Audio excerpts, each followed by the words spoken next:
Alright, welcome back to the channel and to another episode. And today's episode is about the most common question I get asked about running by new runners. And that is, how do I breathe while running? If you've been running for a while, you may have to actually stop and think about how you breathe when you run, because it just comes naturally and you don't even give it a second thought. This isn't always the case with new runners, and it can be very uncomfortable if you can't take a deep breath, or if your breathing is just totally out of control, that it's through the roof and you just can't continue because you're breathing so hard.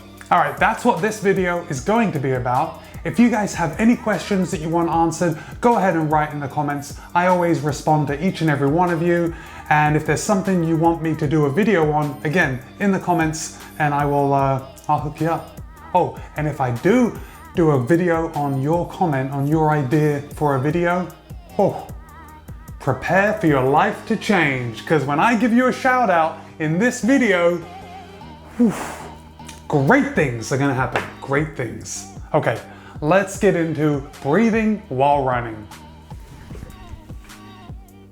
You know what I forget to do all the time? It's when I do that little introduction to these videos, I forget to tell you to subscribe to my channel. Now would be a great time to subscribe and to hit that bell icon so you are notified every time I drop a new video. Okay, now I've got that out of the way, let's get into breathing while running.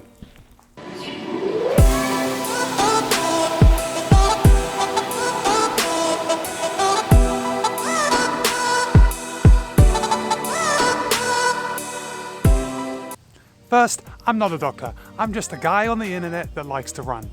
If you have serious questions about your breathing or are currently struggling to do so, after this video, call an ambulance. Okay, to learn to breathe most effectively, we're gonna need two things, a book and a baby. I don't have any books lying around, but I do have a Kindle, so I'm gonna use that. Trust me, it'll work just as well. A baby, okay, I also don't have any babies lying around, but if you do, check them out. Check them out when they're sleeping and how they're breathing. A baby is the perfect example of deep breathing, known as diaphragmatic breathing, or probably better known as belly breathing. In a nutshell, belly breathing is when you breathe deeply. When you inhale deeply, your diaphragm moves down. You can't see that off the camera. And when you exhale, your diaphragm moves back up. The diaphragm is also thought to be involved when you get a stitch.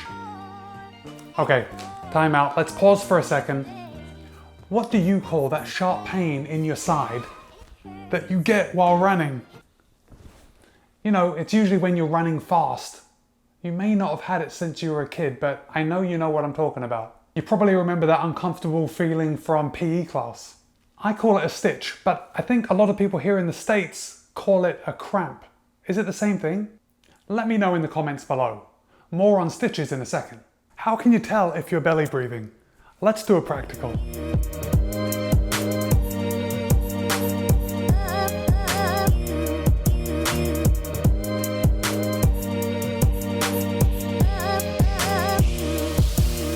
Lay on the floor and put a book on your belly. Now breathe deeply. Does that book on your belly rise? If so, congratulations, you are belly breathing. Keep practicing because it will make running easier and naturally gives you better posture as your lungs fill. If your book didn't rise on your belly, you're probably chest breathing. If so, your chest will rise instead of your belly. Chest breathing is a lot shallower than belly breathing, and shallow breathing, especially while you're running, is rarely fun. Okay, let's get back to the stitch for a second. Can you believe that we really don't know exactly what causes a stitch? It's thought that a stitch occurs when the diaphragm and the ligaments holding the diaphragm spasm because of fatigue. Like other muscles that spasm, it's thought to be from fatigue from breathing really hard. You know, like the type of breathing you do when you're running or really hard exercise. Stitches are also thought to be caused by your posture when you're running. If you're a sloucher or you hunch your back when you're running, you're more likely to get a stitch because by slouching or hunching, you're putting more pressure on your peritoneum. I'll let you look up what your peritoneum is. Wait a sec. No, I won't. No one wants homework from a YouTube video. Your peritoneum is the membrane surrounding your abdominal cavity. Boom, and now you know. I once heard a long time ago that the best way to get rid of a stitch is to exhale when your foot that is opposite the side of the stitch lands on the ground. If I have a stitch on my left side, down here, I'm going to want to make sure to exhale when this foot hits the ground. And that will take pressure off the peritoneum and get rid of the stitch. It works. Try it. But why does it work? Who knows? Actually, I know. Well, actually, I don't know, but I did read about it before I started the camera. That has to count for something, right? It likely has something to do with the repetitive nature of how you breathe when you run. So we're creatures of habit, right? We get into a habit and we breathe the same way when we run. So if we're going out for an easy run, and that's what we do a lot of the time, we'll be breathing in the same manner. So we'll probably breathe when our right foot hits the ground, for example, or your left foot, or whatever, I don't know. But seeing as we only have a right and a left foot, it's probably one or the other. Anyway, by repeating that breathing stride pattern over and over again, it fatigues those muscles and ligaments, again leading to the stitch. I'm sure it has something to do with each of us having our dominant leg and what's more comfortable, because we're always going to take the path of least resistance, right? So let's say for me, my right leg is dominant. That's the leg that I would kick a football with. That's the one I am more likely going to land, or maybe not land, but that's the one I'm more likely going to favor when it comes to my breathing. So, as I said before, when we exhale, our diaphragm is in the up position. And when we take a step down, all our organs shift downwards. Our organs banging about in our body every time we hit the ground, that's what causes a stitch. Does that sound legit? It doesn't sound very scientific, but I think you know what I mean, or if not, write in the comments below and I'll try to explain it a little better, or ask Dr. Google.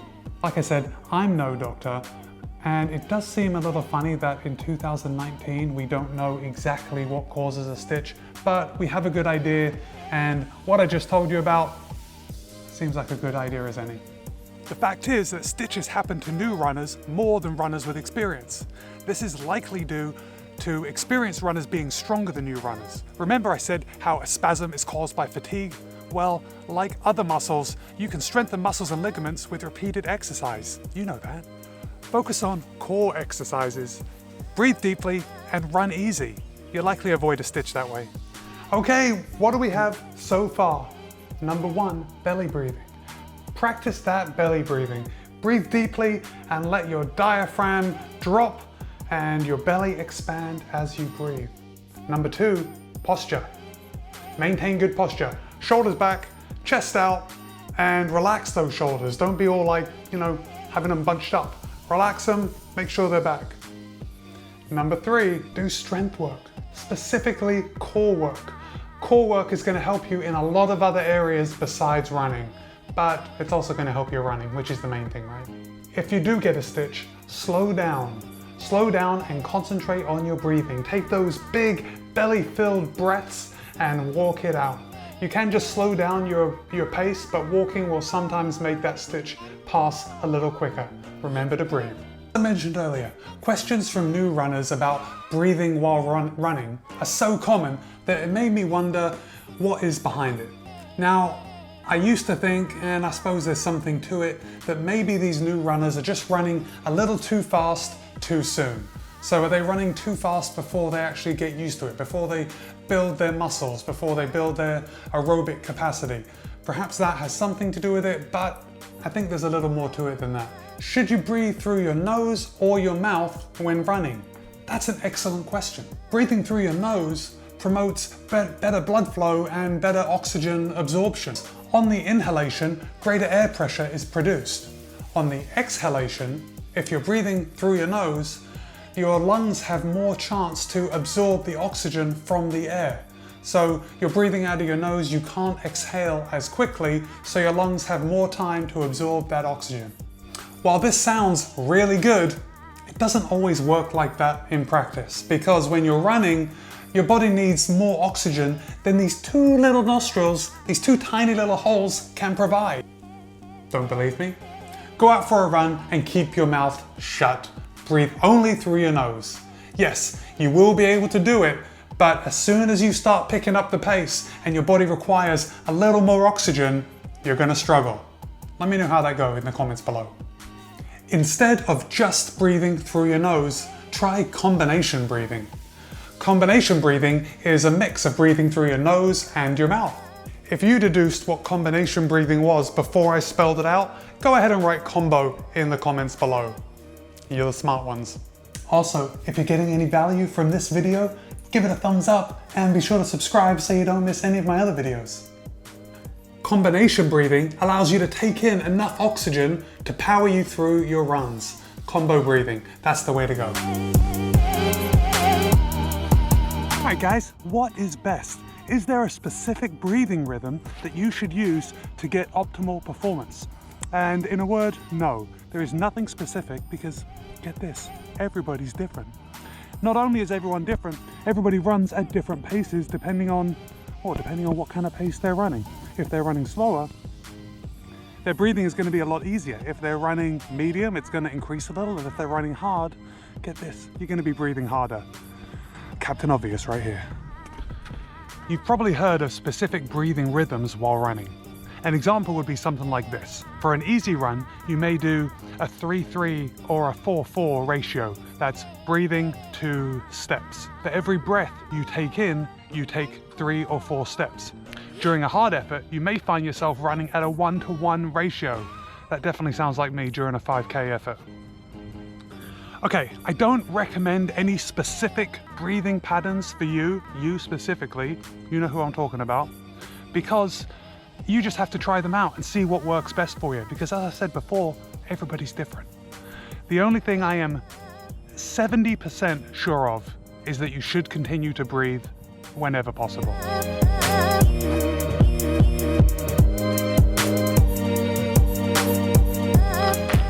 With a little practice and experience, breathing won't be something that you actually think about. It'll just be something you do, and your breathing will adapt for the effort that you're putting out. Don't worry. The thoughts about breathing will be replaced with something else. There's always going to be something going on up here.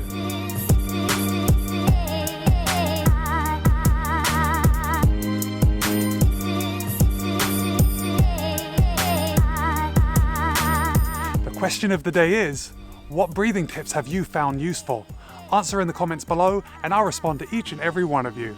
I'll see you next time, and as always, be kind, be happy, and run well.